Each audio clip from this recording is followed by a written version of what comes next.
औषध नाही, इंजेक्शन नाही, आता ऑपरेशन शिवाय पाठ आणि मानेच्या दुखण्यापासून आराम मिळवा. NC वेलनेस सेंटर, नवल पेट्रोल पंपासमोर, रेल्वे लाईन, सोलापूर.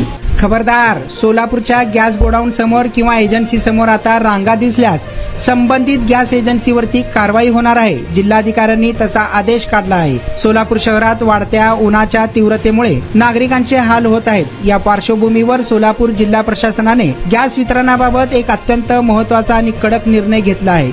आता घरगुती वापराचे LPG gas cylinder gas agency किंवा गोदामावर जाऊन घेता येणार नाही, तर ते थेट ग्राहकांना घरपोच देणे बंधनकारक करण्यात आले आहे. जिल्हा पुरवठा अधिकारी संतोष सरडे यांच्या माहितीनुसार परिपत्रक काढण्यात आले आहे. गॅस एजन्सी समोर सिलेंडरसाठी लागणाऱ्या लांब रांगांमुळे नागरिकांना उन्हाचा त्रास सहन करावा लागत आहे. ही बाब लक्षात घेऊन जिल्हाधिकारी कार्यालयाने सर्व तहसीलदारांना कडक सूचना दिल्या आहेत. गॅस एजन्सींनी आपल्या केंद्राबाहेर स्पष्टपणे फलक लावण्याचे आदेश देण्यात आले आहेत.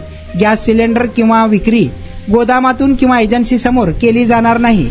जिल्हा प्रशासनाच्या या निर्णयामुळे सामान्य नागरिकांना दिलासा मिळणार आहे. या नियमांचे काटेकोरपणे पालन करावे लागणार असून नियमांचे उल्लंघन करणाऱ्या एजन्सीवर कडक कारवाई करण्याचे आदेश देण्यात आले आहे. विशेष म्हणजे कोणत्याही ग्राहकाने गॅस एजन्सी किंवा गोदामासमोर रांगा लावू नयेत.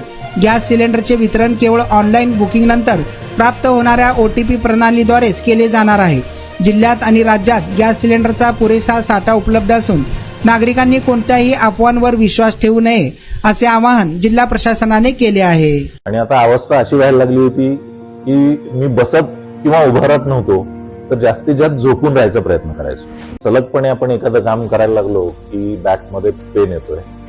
सुरुवातीला मी त्याला इग्नोर करायचा प्रयत्न केला. त्याच्यानंतर मला जाणवलं की इग्नोर करून हे काही कमी होत नाही. या ट्रीटमेंटच्या दरम्यान मला कुठलेही गोळ्या किंवा इंजेक्शन घेण्यासाठी सुचवलं गेलं नाही. मला पाठदुखीचा खूप त्रास होता. आयुष हॉस्पिटल जयसिंगपूरमध्ये दाखवलं. त्यांनी त्यावर मला सर्जरीचा सल्ला दिला. त्यामुळे मी आज साधारणपणे 90% रिलीफ आहे.